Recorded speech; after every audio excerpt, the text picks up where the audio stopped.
ये second topic है medieval का। मिडाइवल का पहला टॉपिक था प्री मिडाइवल इंडिया, जिसमें अराबियन अटैक और टर्किश अटैक आपने पढ़ लिया। प्री मिडाइवल में और कुछ होता नहीं है, यहां से बेसिकली मिडाइवल शुरू होता है दिल्ली सल्तनत से। एक बड़ा अंपायर जिसमें 5 वंश है, स्लेव, खिलजी, तुगलक, सैयद और लोदी। स्लेव, खिलजी, तुगलक, सैयद और लोदी। कितने डायनास्टीज हैं? 5। आपको एक एक वंश उठा करके पढ़ना है। हमने क्या किया है कि इस वंश के जितने भी राजा हैं वो एक साथ लिखवा दिए हैं। आगे इन सारे राजाओं का नाम आएगा और बार बार आएगा, तो एटलीस्ट आपको पहले से एक बार नाम पता हो कि हाँ, नाम सुना सुना सा है कि कौन सा राजा है और किस राजा ने क्या किया है। तो नाम सुना सुना है तो ठीक है। ठीक है, अगला ये 5 वंश और पांचों वंश के राजा। आइए हम लोग सबसे पहले बात करेंगे स्लेव डायनास्टी का।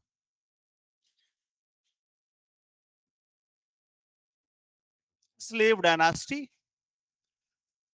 लिखना नहीं है, लिखना कुछ नहीं है, अभी पहले सुनना है। पहले 4-5 बात, बहुत बेसिक बेसिक बात है जो आपको याद करना है और उसके बाद आपको लिखना है। ठीक है, चलिए। स्लेव डायनास्टी को स्लेव क्यों कहा गया? तो एक तो जवाब सबने दिया है कि सर ये सब स्लेव थे। आओ तुमको दिखाते हैं कौन कौन स्लेव था। कुतुबुद्दीन ऐबक ये स्लेव है, ठीक। इल्तुतमिश ये स्लेव है और बलबन ये स्लेव है। 11 राजाओं में केवल 3 राजा अगर स्लेव हो, 11 में कितना, केवल 3 राजा स्लेव हो, तो आपको क्या लगता है कि ये स्लेव डायनास्टी है? भाई मेजोरिटी किसकी है? नॉन स्लेव की। फिर इसको स्लेव काहे कह दिया? मेजोरिटी राजा नॉन स्लेव हैं, मेजोरिटी राजा स्लेव है ही नहीं। तो जब मेजोरिटी राजा स्लेव नहीं है तो नतीजा, इस वंश को क्या कहा जाएगा? स्लेव या नॉन स्लेव? क्या कहा जाएगा? Non slave. कहा क्या गया? स्लेव। अब यहां पर लेकर के डिस्प्यूट हुआ तो एक फाइनल नाम रखा गया, और ये नाम रखा है प्रोफेसर हबीबुल्लाह ने।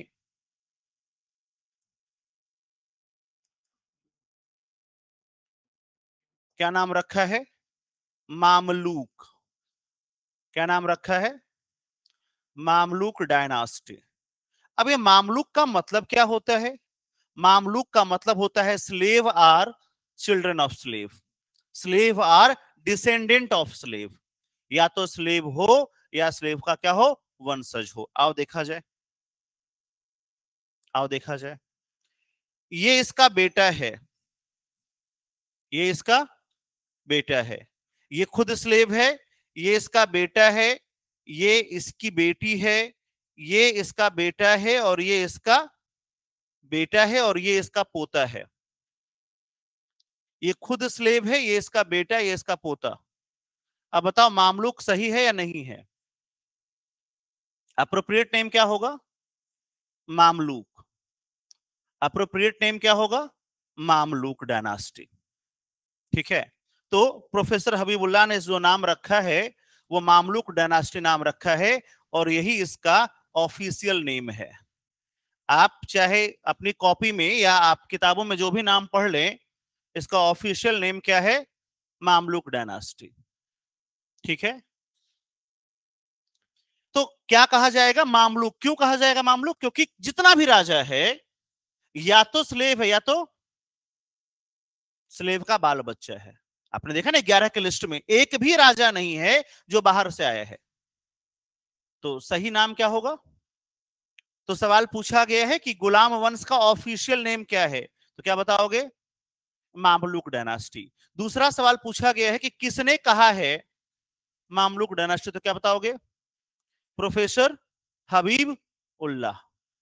प्रोफेसर हबीब उल्लाह। ठीक है, चलिए। अच्छा ये रह गया था, ठीक है, यहीं से चलते हैं आगे। अब आओ एक एक करके हम लोग, ये तो बेसिक सा इंफॉर्मेशन हो गया स्लेव डायनास्टी के बारे में। अब हम सीधा राजा शुरू करते हैं। तो पहला राजा है हमारा कुतुबुद्दीन ऐबक।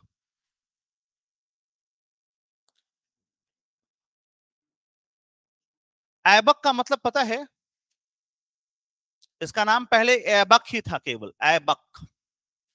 ऐबक क्या होता है? हम्म, हाँ चाहिए। ऐबक क्या होता है? 1206 से 1210 रहा है। ऐबक का मतलब होता है जो चांद के समान खूबसूरत हो, जो चांद के जैसा खूबसूरत हो, वो ऐबक है। किसके जैसा? चांद के जैसा जो हो वो क्या कहलाएगा? ऐबक। ठीक है।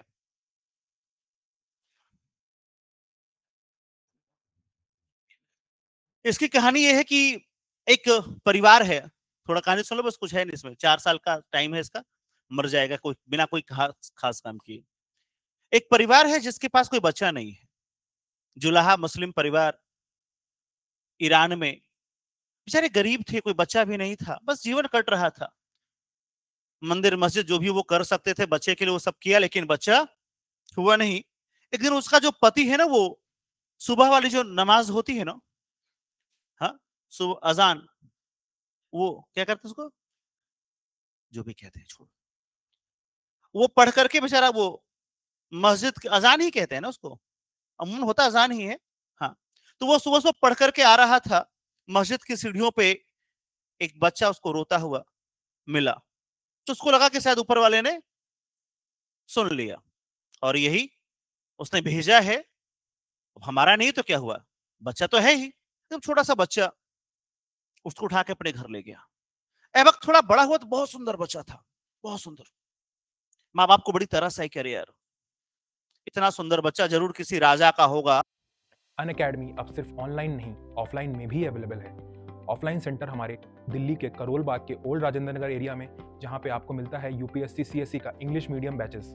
इसके साथ साथ हम दिल्ली के ही मुखर्जी नगर एरिया में भी मौजूद हैं, जहां पे आपको हिंदी माध्यम के बैचेस अवेलेबल हैं। और अब हम उत्तर प्रदेश के प्रयागराज में सिविल लाइंस एरिया में भी मौजूद हैं, जहां पे यूपीएससी साथ साथ में यूपीपीएससी के हिंदी और इंग्लिश दोनों माध्यम के बैचेस अवेलेबल हैं। और हमारा नया सेंटर ओपन हुआ है बिहार के पटना में, जहां पे यूपीएससी और बीपीएससी की दोनों की तैयारी एक साथ कराई जाती है। तो अनअकैडमी में आपको मिलता है इंडिया की बेस्ट फैकल्टीज के साथ पढ़ने का मौका। साथ में आपको मिलता है dedicated CSAT and essay writing classes, 360 degree current affairs coverage with monthly magazine, 40+ sectional and full length test of both prelims as well as mains. इसके साथ साथ रेगुलर इंटरेक्शन विद एडुकेटर्स, और मिलता है 1-to-1 mentorship with interview appeared students. So देर मत करें, जल्दी ज्वाइन करें Unacademy IAS, India's best learning platform. Thank you.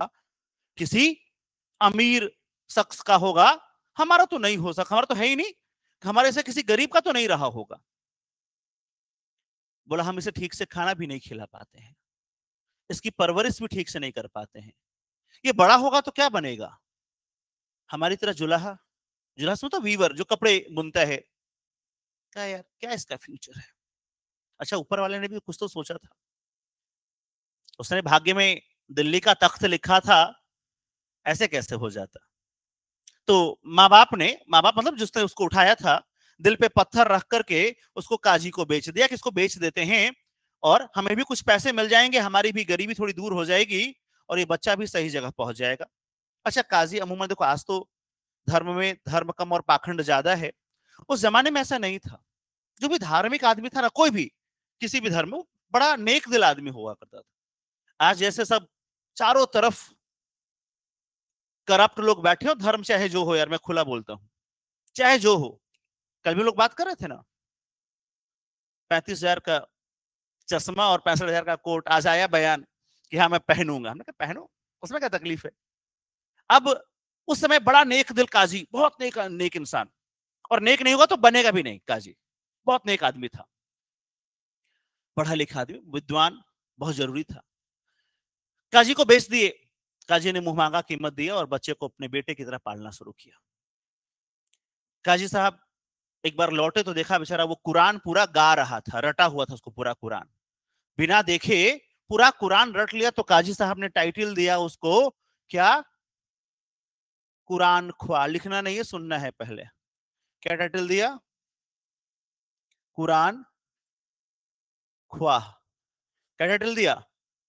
Quran ख्वाह का मतलब है इसको कुरान रटा हुआ हो, जिसे कुरान रटा हुआ वो क्या कहलाएगा? कुरान ख्वाह। अब ये बस बच्चे को काजी साहब ने तलवारबाजी, घुड़सवारी सब सिखाया, पढ़ाया लिखा एकदम मस्त। अब जो काजी के अपने बेटे हैं वो इससे जलते हैं, कहे घर में 5 बच्चे हों, 4 बच्चे हों, एक बच्चा पढ़ने में बहुत होशियार, सारे काम में होशियार, तो पता ही फिर घर में क्या हालत होती होगी बाकी बच्चों की। जो होशियार ने उसको क्या होता है, इससे सीखो, इससे सीखो। अब काजी साहब रोज ताना दे, अब वो चारों ये कि तुम बुढ़ो निपटो, फिर उसको निपटाएंगे। जैसे काजी साहब मरे, उसके बेटों ने इसको फिर बेच दिया। अच्छा, गुलाम है, जब तक उसकी गुलामी से मुक्ति नहीं हुई तब तक वो गुलाम रहेगा। गुलामों को खरीदना बेचना उस समय अलाउड था, लेकिन गुलाम जो खरीदेगा उसकी जिम्मेदारी है कि वो गुलाम को पढ़ाएगा लिखाएगा। अगर बच्चा है गुलाम तो पढ़ाएगा लिखाएगा, उसको डेवलपमेंट का पूरा मौका देगा। बड़ा गुलाम है तो जिस काम के लिए खरीदा उस काम कराएगा। भाई बड़ा गुलाम है, कोई सिपाह सालार खरीद रहा है तो सेना में उसको काम कराएगा, लेकिन बच्चा अगर कोई खरीद रहा है तो उसको क्या करेगा? उसका पूरा परवरिश करेगा। परवरिश तो इसकी काजी साहब ने कर दी, बढ़िया परवरिश कर दी। मोहम्मद गोरी ने मुंह मांगा कीमत दिया और मुंह मांगा कीमत देकर के खरीद लिया। अब मोहम्मद गोरी, अच्छा उसमें गुलामों का पूरा टेस्ट होता है, ऐसा कोई नहीं खरीदता है, आपको बताना पड़ेगा क्या क्या क्वालिटीज है। तो देखा कि तलवारबाजी में मोहम्मद गोरी के दरबार में ऐसा एक आदमी नहीं था जो उसको हरा पाए, इतना शानदार तलवारबाज है ये।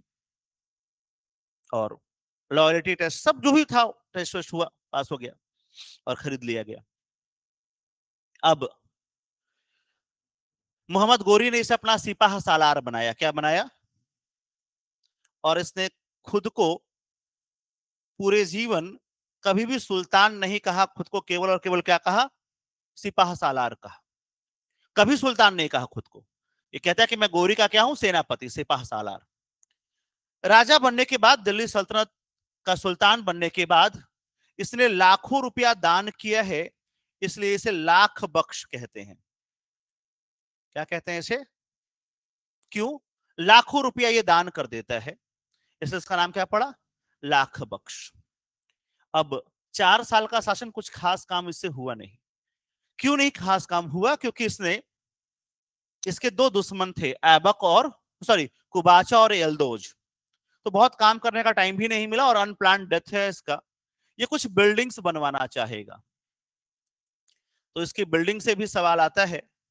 इसने पहला बिल्डिंग बनवाया है कुव्वत उल इस्लाम। कुव्वत उल इस्लाम ये मस्जिद है दिल्ली में, और ये भारत की पहली मस्जिद है, फर्स्ट मस्जिद इन नॉर्थ इंडिया। क्या है ये? भारत की संभवतः पहली मस्जिद है नॉर्थ इंडिया में। ठीक है।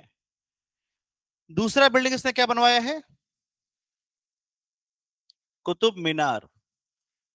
क्या बनवाया इसने दूसरा बिल्डिंग? कुतुब मीनार।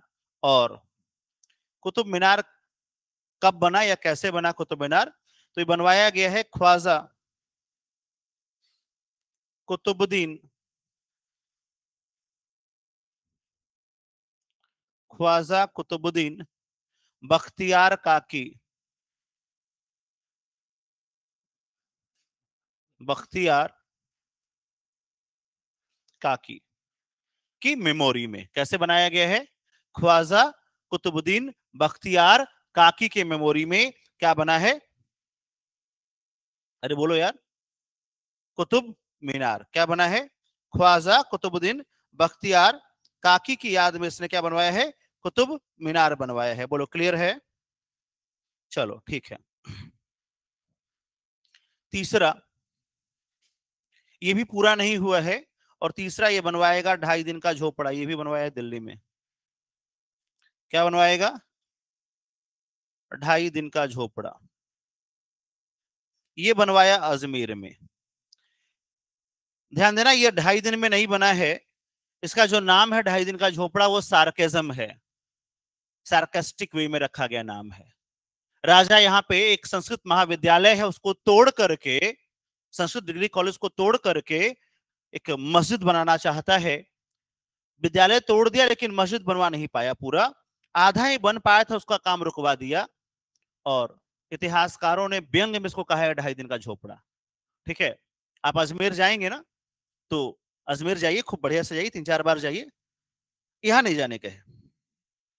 चाहे एक बार मैं चला गया गलती से अजमेर, और जब मैं अजमेर गया तो भाई, आप तो इतिहास के विद्यार्थी, आपको पता होगा कि हाँ 2.5 दिन का झोपड़ा ही है, तो बनवाया था कुतुबुद्दीन ऐबक ने। अब जब 2.5 दिन का झोपड़ा यही है और बनवाया भी किसने है, कुतुबुद्दीन ऐबक ने, तो वह एक बार देख लेते हैं। अच्छा, हम लोग जब पढ़ते तो ऐसा ये वाला था नहीं, वो व्हाइट बोर्ड होता था, तो मार्ट साहब दिखाते कहां से कि झोपड़ा ऐसा दिखता है। मार्ट साहब दिखाए नहीं, हम पहुंच गए। अच्छा, लोग आप किसी से रास्ता पूछो, वो आपको बताएंगे कि ये रहा 4 कदम आगे। हमने पूछा यार 2.5 दिन का झोपड़ा है ना, कितना दूर है? कहा ये रहा 200 मीटर हार्डली। मैं कह पास में ही है, चला सकता है। और जाना कैसे? ऐसा खड़ी चढ़ाई, पूरी पहाड़ी है। उसने बंद क्यों कराया? उतनी ऊंची पहाड़ी पर उसे वो सामान ले जाने में बहुत दिक्कत होती होगी, इसलिए बंद करा। ऐसा पूरा खड़ी चढ़ाई है, खड़ा।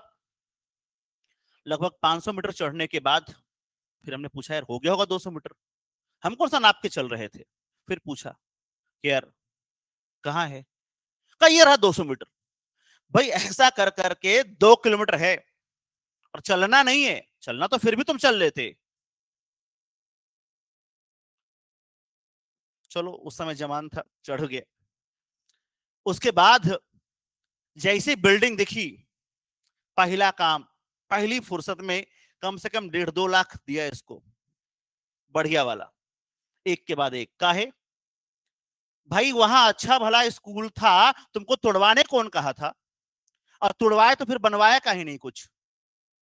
और जब इतना गंदा बनी गया था तो फिर पूरा लिखवा दो ना बढ़िया से कि यार यहाँ आना वाना मत। भाई आप किसी भी इस्लामिक बिल्डिंग में क्या करने जाओगे?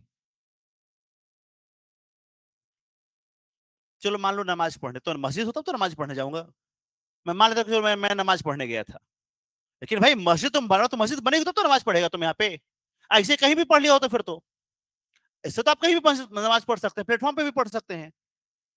इतना चढ़ के गए और कला के नाम पे कुछ नहीं है। कला के नाम पे कुछ नहीं, सिर्फ इधर दीवार है पीछे, और मेहराब है और पिलर्स है। मैं दिखा देता हूं तुम लोग को। मतलब भाई आप किसी भी बिल्डिंग में जाओगे तो देखना आपको क्या जाओगे, कला। कला के नाम पे धोखा है ये। हाँ, ये रहा, इमेजेस देख लो, ये रहा। ये इतना ही बना है, बस यही है जो है, खत्म। कुछ है? अरे पीछे पहाड़ी दिख नहीं रही है? इधर पहाड़ी नहीं दिख रहा है? कुछ है ही नहीं। यही आगे पूरा ग्राउंड है, ये आगे पूरा खाली मैदान है। बस ये जाओ, इधर से घुसो, इधर से इधर चक्कर मार के चले आओ। और क्या बकैती है यहाँ, कि जो पिलर्स है ना, ये इसको लोग गिन नहीं पा रहे हैं। कोई कहता है 10, कोई कहता है 11, पता नहीं कैसे। हमने कहा हटाओ, मेरे को गिनना ही नहीं। मैंने नहीं गिना। वहां कुछ लोग थे जो 10 से 11 10 से 11 कर रहे थे। तो क्यों नहीं गिन पाओगे पिलर यार? भाई पिलर है वहां तो गिन तो पाओगे ही ना। गिनती खराब है तुम्हारी।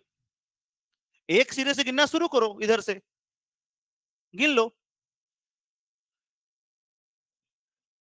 क्या हो गया? उस पर तुमको खड़ा करके तब गिना जाएगा, अभी वो पिलर थोड़ी बना है। और तुमसे मजबूत तो इसके पिलर लग रहे हैं, देख लो। नालायक। आओ, तो ये पिलर्स हैं, ठीक है। जो भी 11-12 पिलर्स में लोग कहते हैं ऐसा कि शायद पिलर गिनने पे कभी ज्यादा कभी कम होता है, तो गिनती भुला गया होगा, तो कभी ज्यादा कभी कम होगा। ठीक से गिनेगा कंसंट्रेशन, तो पिलर कम कैसे हो जाएगा यार? अरे कंक्रीट है ना, गायब थोड़ी हो जाएगा, जादू थोड़ी है वहां। तो ये है आपका 2.5 दिन का झोपड़ा, और कुछ है नहीं ये। हाँ, अब देखो पिलर पे नक्काशियों के नाम पे भी कुछ है नहीं। पिलर्स पे इससे अच्छी से नक्काशी आप इसके पहले देख लिए है। इससे अच्छी से नक्काशियां आपने पहले देख लिए है। बहुत बड़े बड़े मंदिर बने अपने यहाँ। तो अब 1206 के आसपास या 1203 के आसपास अगर ऐसा बिल्डिंग बनाओगे तो लोग क्या कहेंगे? 2.5 दिन का झोपड़ा। तो वो व्यंग्य में रखा गया नाम है, दरअसल इसका ये नाम है नहीं। कैसे रखा गया है? व्यंग्य में। अच्छा, बना क्या रहा था? ये पिलर्स, यही गैलरी, आगे कुछ है नहीं। ठीक है, बना क्या रहा था?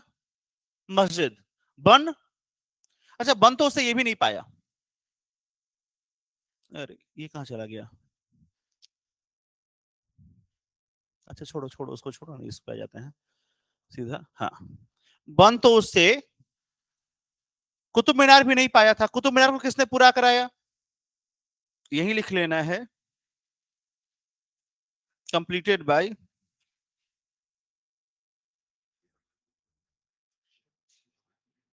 इल्तुतमिश। कंप्लीटेड बाय इल्तुतमिश लिख लिया। किसने कंप्लीट किया इसे? Completed by Iltutmish.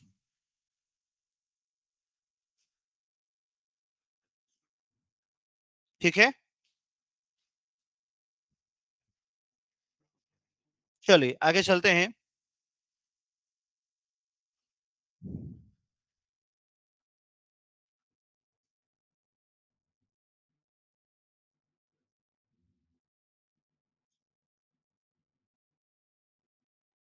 चलिए, हो गया?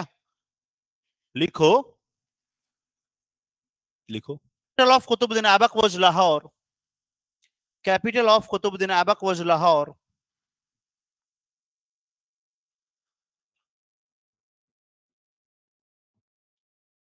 Capital of Qutbuddin Aibak was Lahore. In 1210, in 1210, he was he was dying while playing polo by falling from horse. He was dying while playing polo while playing polo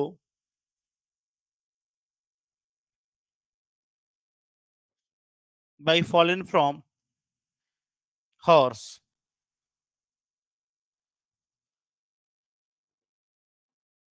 By falling from horse. ठीक है, चलिए, हो गया। इसके यहां दो विद्वान रहते हैं, वो भी लिख लो। ही पैटर्नाइज्ड टू स्कॉलर। एक है हसन निजामी। हसन निजामी। एक कौन है? हसन निजामी। क्या लिखा हसन निजामी ने? एक किताब लिखा है ताज उल मासीर। ताज उल मासिर। और दूसरा है फख्र ए मुदब्बिर। फख्र ए मुदब्बिर, हाँ नाम ऐसा ही है, फख्र ए मुदब्बिर। ठीक है,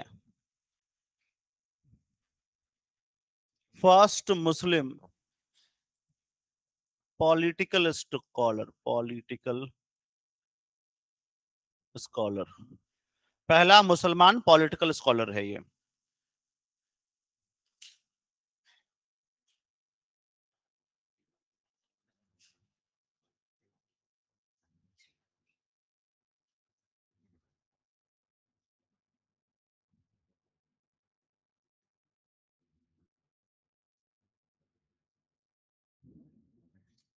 ठीक है, लिख लिया, बस खत्म, कुछ है नहीं। अगला है, सुनो अब इसके बाद क्या होगा कि जैसे ये मरेगा तो इसका एक बेटा है आराम सा, उसके बारे में किसी किताब में एक लाइन नहीं है। क्यों? जैसा उसका नाम था वैसा ही काम था, आराम सा। 6 महीना केवल आराम किया है, केवल अयासी की, कुछ नहीं किया है, एक काम नहीं किया, मतलब एक ईंट उठा के यहां से नहीं रखा है। तो जैसा नाम वैसा काम, 6 महीना किया केवल आराम, ये था आराम सा। अगला आएगा इल्तुतमिश। इल्तुतमिश ये है राजा।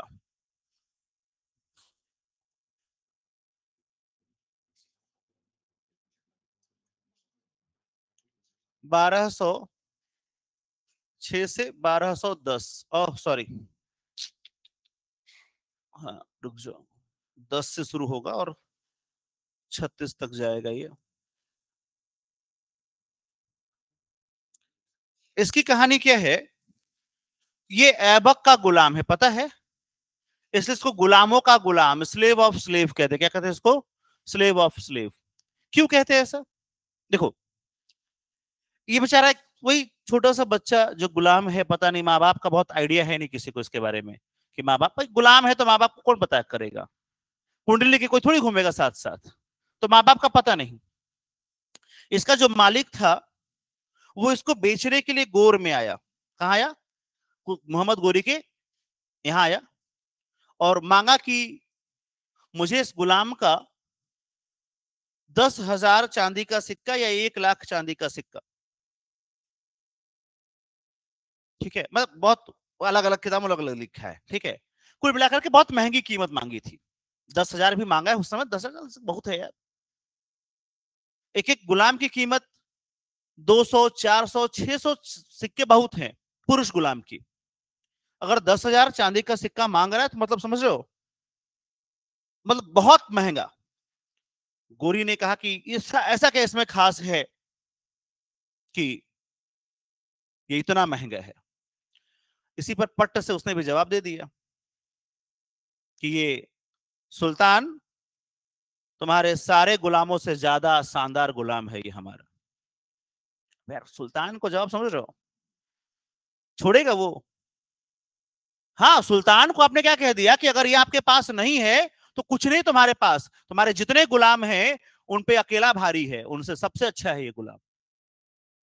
बहुत खराब लगा ये बात उसको, और उसने तुरंत फरमान जारी किया कि ये गोर में नहीं बिकेगा। धभाओ यहां से, उसको भागो से लेके। अब ऐबक गुलाम को देख चुका था, उसके करतब देख चुका था। ऐबक कहता है कि मुझे ये गुलाम चाहिए और मुझे ये गुलाम हर हाल में चाहिए। तो कहा कि एक काम करो, गोर में तो बिकेगा नहीं, जाओ उसके पीछे पीछे और पैसा हमसे ले लो, क्योंकि कम तो करेगा नहीं, बड़ा अड़ियल है वो, वरना राजा को सुल्तान को जवाब थोड़ी दिया होता। तो कहा अड़ियल है, कम नहीं करेगा, जाओ पीछे पीछे और गोर के बाहर जाके खरीद लो।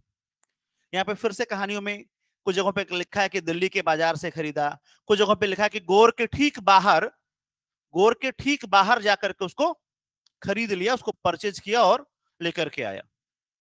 क्योंकि गोर पे तो उसने खुद ही बैन लगाया कि भैया हमारे यहाँ तो बिकेगा नहीं, जाओ बाहर जाकर के खरीद लो। गया और कर लिया अपना परचेज, और क्या, खरीद लिया गुलाम, लेकर के आया। अब ये सच में इतना शानदार गुलाम था कि मोहम्मद गोरी ऐबक को मुक्ति देने से पहले, ऐबक की स्लेवरी खत्म करने से पहले, ऐबक की स्लेवरी 1208 में खत्म होगी, इसकी 1206 में खत्म करवाता है वो। अपने सामने खड़ा होकर के लिखवाया कि लिखो कि मैं इसे गुलामी से मुक्त करता हूं, और उसने लिखा। और उसके बाद अपनी बेटी का ब्याह भी किया। किसने? ऐबक ने। ये ऐबक का दामाद भी है, तो ये ऐबक का गुलाम है, इसको गुलामों का गुलाम भी कहते हैं, और ये ऐबक का, और आप यकीन मानिए दिल्ली सल्तनत के सुल्तानों में इससे बढ़िया सुल्तान नहीं मिलेगा। 11 सुल्तानों में इससे बढ़िया सुल्तान, हाँ, 11 सुल्तानों ने मिलकर के 84 साल शासन किया है, बट इससे बढ़िया कोई भी नहीं था। सबसे ज्यादा शासन इसी ने किया है, नहीं इसने नहीं, हाँ इसने किया है, ऑफिशियल शासन सबसे ज्यादा इसने किया है। कितना साल? 26 साल। 26 साल किसी ने शासन भी नहीं किया है, ये 26 साल शासन करेगा। तो थोड़ा सा लिखो इसके बारे में।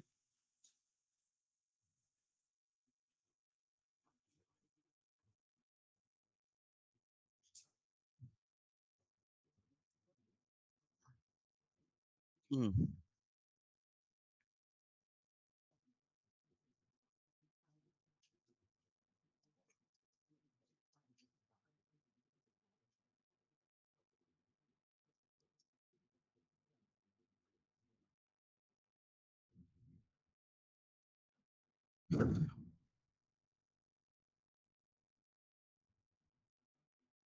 लिख लिया? टाइटल लिखिए इसकी। एक तो टाइटल इसकी ये है, गुलामों का गुलाम इसकी टाइटल है, ठीक है। दूसरा टाइटल क्या है इसका? फादर ऑफ टॉम्ब बिल्डिंग या father of tomb. Father of tomb, Bharat में ये पहला आदमी है, he started tomb building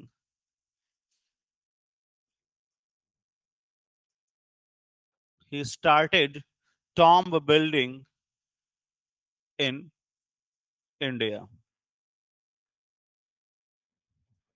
He started tomb building in India. क्या किया इसने? टॉम्ब बिल्डिंग स्टार्ट किया इसने।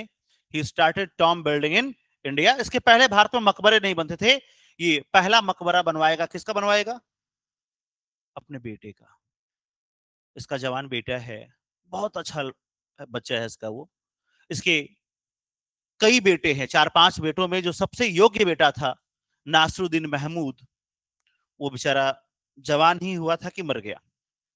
बहुत मिस करता है अपने बेटे को और उसकी याद में ये टॉम्ब बनवाएगा। पहला टॉम्ब अपने बेटे का बनवाया है, देख लीजिए इस बात को।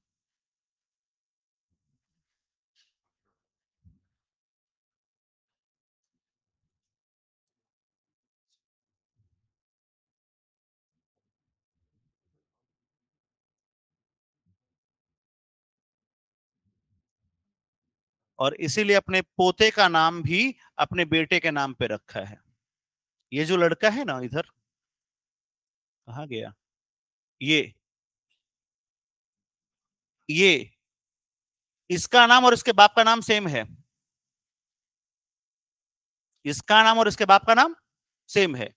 हाँ, जब ये छोटा सा ही था तभी बाप निपट गया, तो जब वो राजा बनेगा तो उसका नाम ही रखा जाएगा नासरुद्दीन महमूद।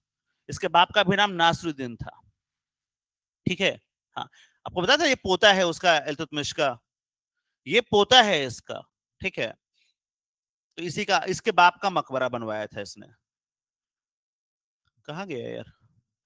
अच्छा, हाँ आ गया, ठीक है। अगला लिखिए।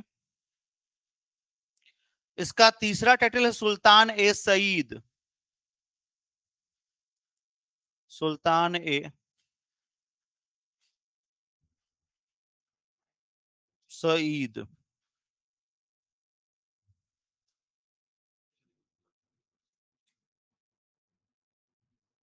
इसको क्या कहते हैं? भाग्यशाली सुल्तान, लकी सुल्तान। और एक टाइटल है सुल्तान ए आजम। इसने खुद को सुल्तान कहा है, सुल्तान ए आजम। इसका पहले कास्ट पूछा है, लिखो इलबारी तुर्क। इलबारी तुर्क। और दूसरा वंश, इसका खुद का वंश है ना यार, शमसी वंश। शमसी, शमसी डायनास्टी।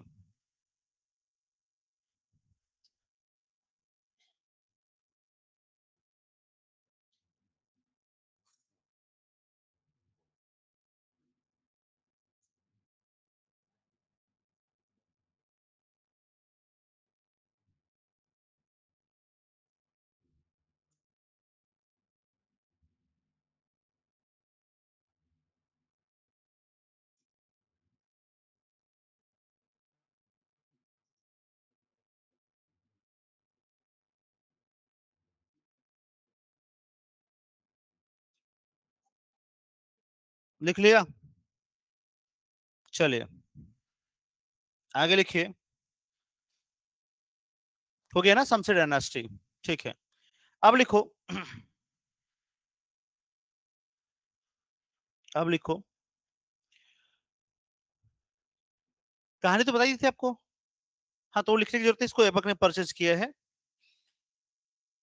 लिखो before became Sultan, before became Sultan,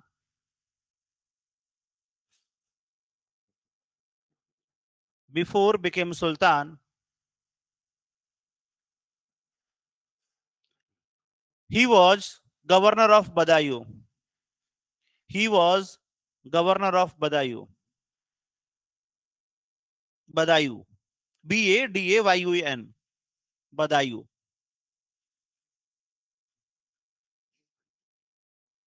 He was governor of Badaयूं. आगे लिखिए.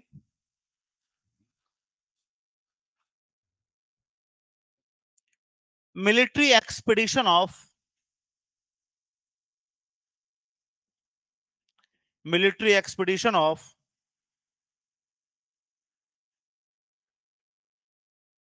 military expedition of Iltutmish. बस